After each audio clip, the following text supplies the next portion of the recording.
So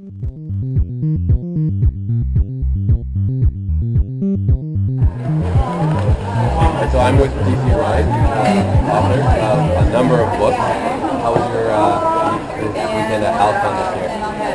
Awesome. Awesome? Or better. Better? Better than last year? Oh, absolutely better than last year. Last year was amazing. Last year I was blown away. It's hard to explain to people what it was like because my first time ever attending a sci-fi con was as a guest. As a guest celebrity. So I had no idea what to expect as someone who would buy a ticket and come, never mind, the way I was being treated. This year I had a little more idea of what to expect, but this year they had gone to a new venue. They had learned a lot from last year and managed to do it even. And I would have thought last year nothing could be better other than having more room. But they were even more organized this year than they were last year. It's a learning process. I imagine that I'm going to be even more impressed next year with what they've learned from this year.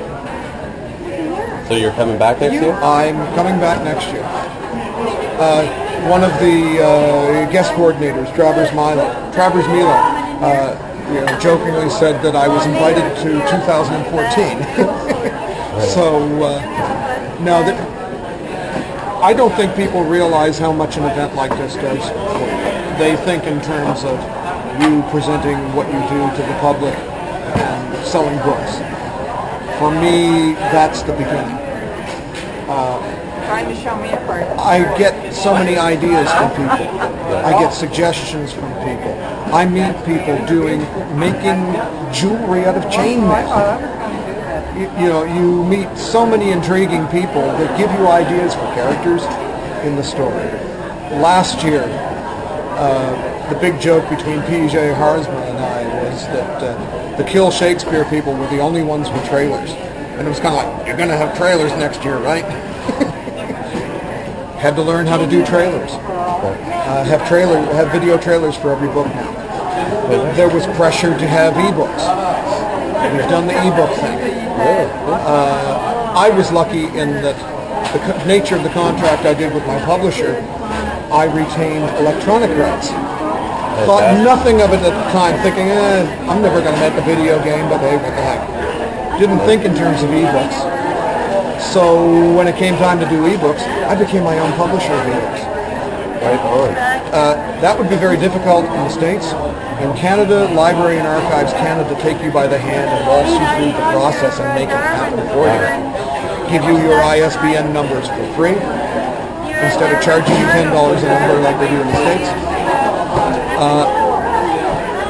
Did contracts with Amazon, with Barnes & Noble, with Apple for the iBooks bookstore.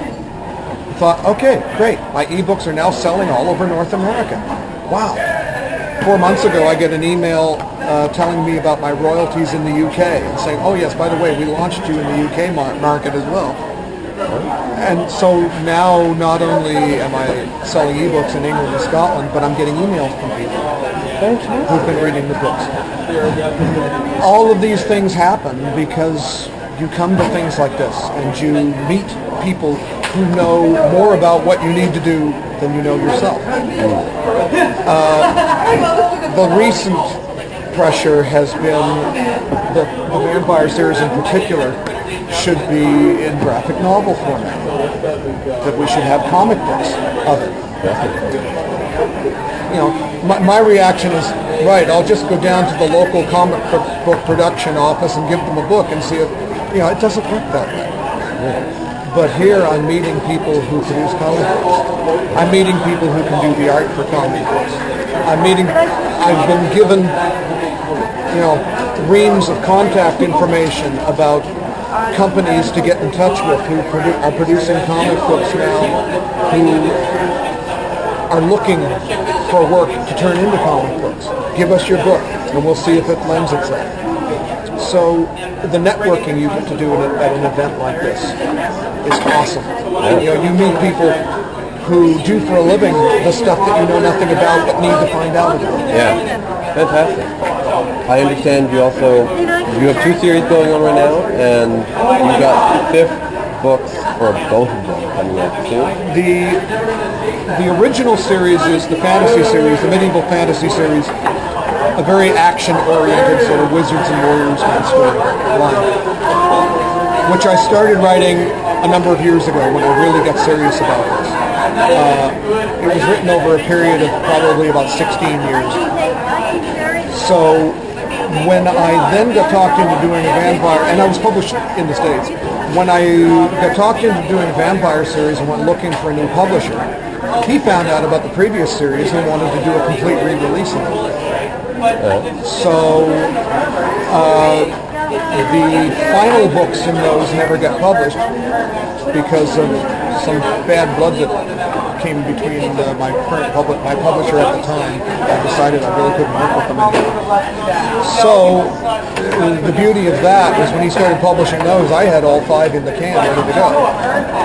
So the last one in that series will come out in the spring.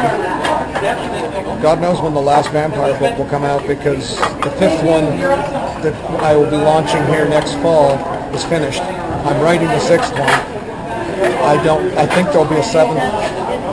You've just got more ideas and more ideas. Yeah, it's such a fun genre, especially with the fascinating characters that I've sort of stumbled into, who've acquired lives of their own and find themselves going in interesting directions, that it's very easy to suddenly come up with a totally different premise for the next book.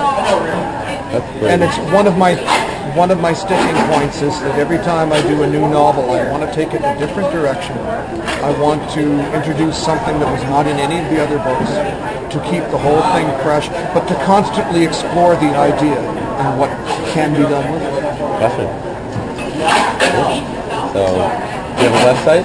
I have a website, www.dcrhind.ca. Rhind is R-H-I-N-D. Right. So, that's DC Rhind. He's got almost 10. You've got 10 books coming out by the fall, right? So yeah, check him out. Cool. Peace out.